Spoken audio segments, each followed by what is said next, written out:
त्यांच्या वतीने मी आपल्या मुंबईच्या सगळ्या पत्रकारांचे मीडियाचे स्वागत करतो। अपुऱ्या जागेमुळे ही जागा बदलून कमांड सेंटरला आणावी लागली आणि त्यामुळे आपलाही थोडासा गोंधळ झाला। पुढच्या वेळी असा गोंधळ होणार नाही याची काळजी घेतली जाईल। आपल्याला जर कोणाला नाही बऱ्याच लोकांना त्रास झाला असेल तर याच्याबद्दल आम्ही दिलगिरी व्यक्त करतो। आम्ही सर्व विरोधी पक्ष महाराष्ट्रातले काल चीफ इलेक्शन कमिशन महाराष्ट्राचे जे आहे त्यांना भेटायला गेलेलो। त्यांना आम्ही एक निवेदन दिलं आणि निवेदनात त्यांना आम्ही महाराष्ट्रातल्या ज्या मतदार याद्या आहेत त्याच्यातल्या अनंत चुका दाखवल्या। अनंत चुका दाखवल्यानंतर त्या ठिकाणी सीओ यांनी आम्हाला असं आश्वासित केलं की केंद्रीय निवडणूक आयोगाला तुमचं हे सगळं म्हणणं आम्ही पाठवतो। या याद्या दुरुस्त करण्यासाठी आम्ही लवकरात लवकर सुरुवात करू। दुसऱ्या बाजूने महाराष्ट्र निवडणूक आयोग जो आहे, राज्य निवडणूक आयोग, त्यांच्या काही जबाबदाऱ्या आहेत असं त्यांनी सुचवल्यामुळं आज त्यांचे प्रश्न आणि दोघांचे प्रश्न म्हणून आज आम्ही त्यांची भेट घेतली। कालच्या प्रमाणे सर्वच विरोधी पक्ष नेते त्या ठिकाणी गेले।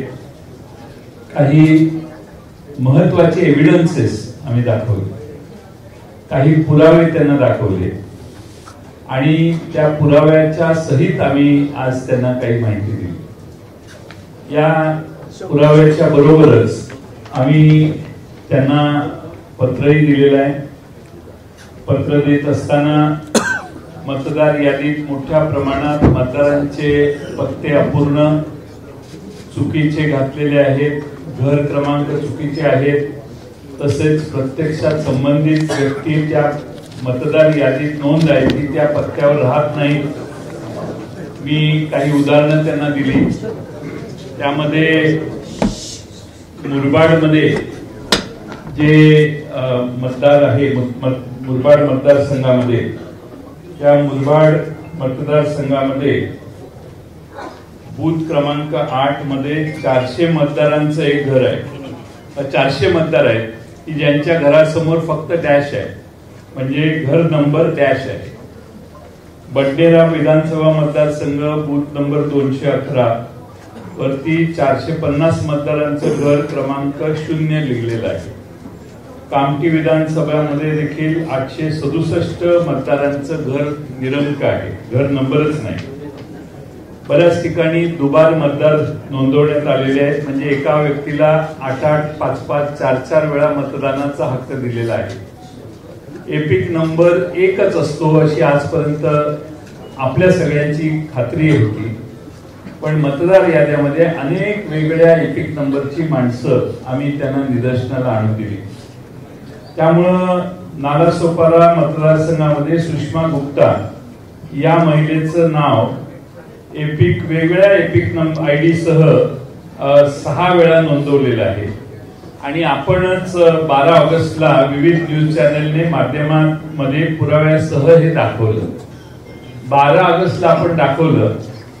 दुपारी 3 वाजता आमच्या पक्षाने, आमच्या कार्यकर्त्यांनी तपासलं तर आपण म्हणतो की वस्तुस्थिती याच्यात होती मतदार यादीत ऑनलाईन, आणि 6 वाजता मात्र ती सगळी नावं या बाईंची, म्हणजे या श्रीमती गुप्ता जे आहेत त्यांचं नाव हे त्या ठिकाणाहून काढण्यात आलं।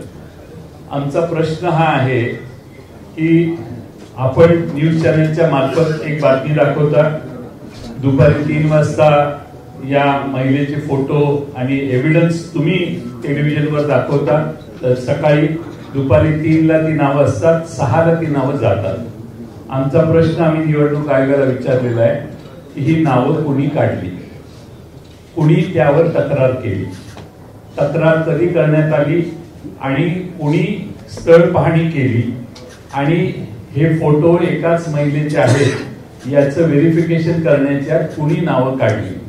आमचा दावा असा आहे आणि आमचा समज व्हायला लागलेला आहे की राज्य निवडणूक आयोग किंवा केंद्रीय निवडणूक आयोगाचा सर्व्हर हा महाराष्ट्रात दुसरा कोणीतरी चालवतो असा आमचा आता अनुभव व्हायला लागलेला आहे. आणि दुसरा कोणीतरी परस्पर या मतदार याद्यांमध्ये नावं घालतो, मतदार याद्या उघड झाल्या की नावं काढतो. राज्य निवडणूक आयोग असो किंवा केंद्रीय निवडणूक आयोग यांच्या हातात काही नाही आहे, कुणीतरी बाहेरच ही सिस्टीम ऑपरेट करतंय असा याचा अर्थ आहे. आम्ही त्याचबरोबर त्यांना हेही दाखवलं की एकाच पत्त्यावर अनेक नोंदणी आहेत. आता मध्य विधानसभा नाशिक इथं घर क्रमांक 3829 या घरामध्ये 813 मतदारांची नोंद आहे. पुणे कॅन्टोन्मेंट मतदारसंघात बूथ क्रमांक 30 मध्ये घर क्रमांक 226 या घरात 869 मतदारांची नोंद आहे. आणि सगळ्यात महत्वाचं म्हणजे दर तासाला मतदार यादी जाहीर होते. किती पुरुषांनी मतदान केलं, किती महिलांनी मतदान केलं हे दर तासाला जाहीर होतं. विधानसभेला या सिस्टीम पूर्ण मोडण्यात आल्या आणि संध्याकाळी 5 नंतर कुणी किती मतदान केलं हे कधीच जाहीर करण्यात आलं नाही. एकदम दुसऱ्या तिसऱ्या दिवशी फायनल टॅली जाहीर करण्यात आली. हे पारदर्शकतेच्या प्रक्रियेच्या विरोधात आहे. आणि आम्ही विधानसभेला ज्या मतदार याद्या पाहिल्या, ज्या मतदान याद्यांनी हा निकाल आला त्याच मतदार याद्या जर स्थानिक स्वराज्य संस्थात वापरले जाणार असतील तर हा प्रचंड घोळ तसाच पुढे चालू राहतोय. आणि म्हणून आम्ही राज्य निवडणूक आयोगाला आणि केंद्रीय निवडणूक आयोगाचे प्रतिनिधी सीओ यांना मागणी केली की या मतदार याद्या दुरुस्त केल्या पाहिजेत. ताबडतोबीने त्या दुरुस्त करा. तुम्ही 3 दिवस 4 दिवस वाढवून मुदत हे चालणार नाही. किमान या मतदार याद्या पूर्ण तपासा. जे ज्या घरात राहत नाहीत त्यांची नावं त्यातून काढून टाका. बोगस मतदान काढून टाका.